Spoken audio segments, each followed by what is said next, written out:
चंदन चंकिया गहैया जी दुलरई तो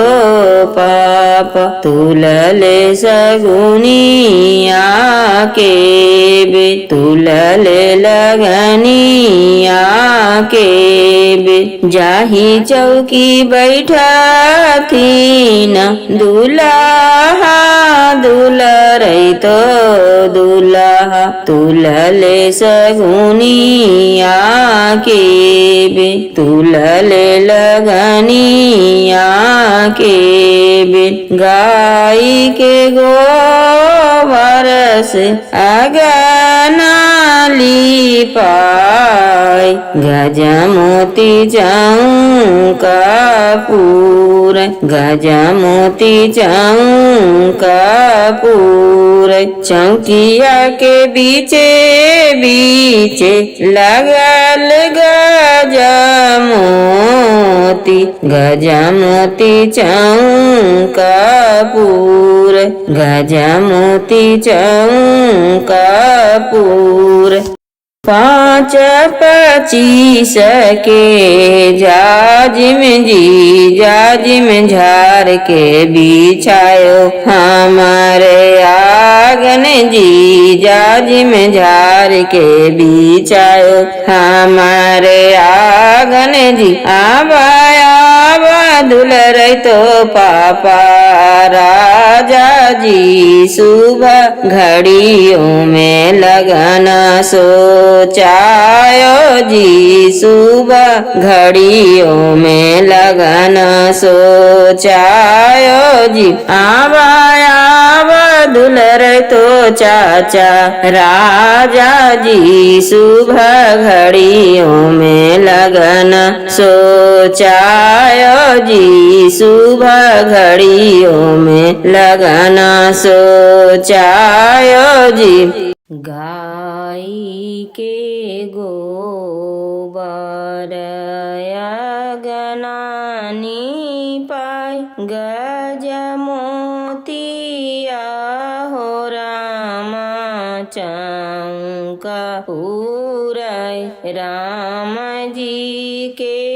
आसना रीखी के दुआर राम जी के आसना रीखी के दुआर काई फल नारियल काई बीरा पान काई भैया राम आइले तिलक चढ़ाए राम जी के आसना रीखी के दुआर राम जी के आसना रीखी के दुआर 5 फल नारियल 25 बीरा पान 5 भैया राम आइले तिलक चढ़ाए राम जी के आसना रीखी के दुआर चौका बैठाले राम कचरले पान जांगिया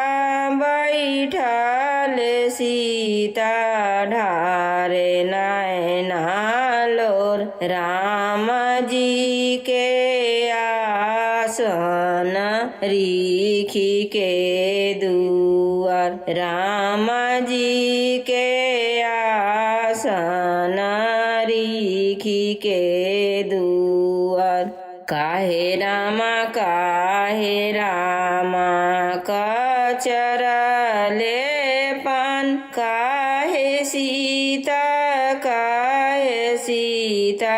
नैना डारे लोर राम जी के आसना रीखी के दुआर राम जी के आसना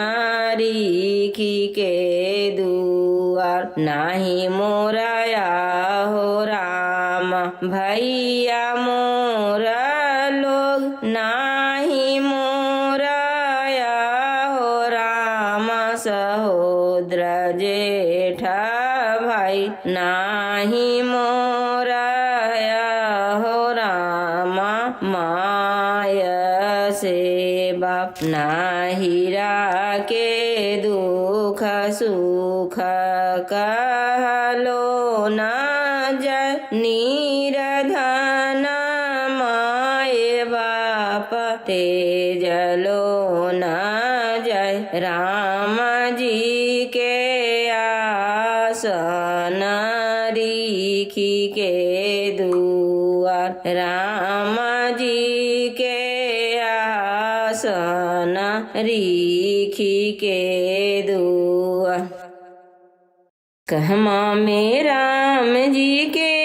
जन्म भयो शिव शंकर हरि कहमा में बजले बधैया सुना हो रघु नंदन हरि कहमा में बजले बधैया सुना हो रघु नंदन हरि स्वर्ग में राम जी के जन्म भयो शिव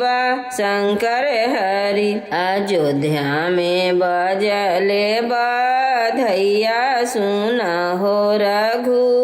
नंदन हरि अयोध्या में बजले बधैया सुना हो रघु नंदन हरि गाई के गोबर से अगना लिपायब शिव शंकर हरि गजमोती चौका पुराई सुना हो रघु नंदन हरि जही चौकवा बैठति दुलरै तो सई के बेटवा शिव शंकर हरि मोतियानी अंजूरी भरायो सुना हो रघु नंदन हरि मोतियानी अंजूरी भरायो सुना हो रघु नंदन हरि बैठन सूरज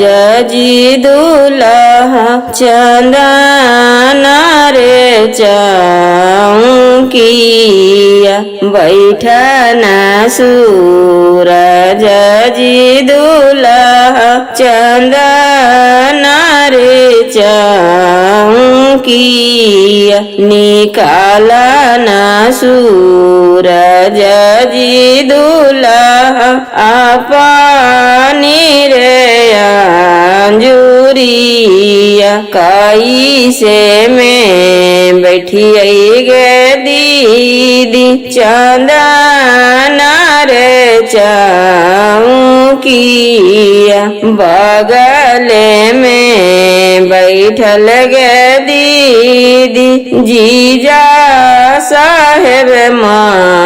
मालिकवा दिहतन डरवागे दीदी निकाला बैया अंजूरिया दिहतन डरवागे दीदी निकाला बैया अंजूरिया आवन सुंदर जी सरब चढ़ावा बाबू के तिलकिया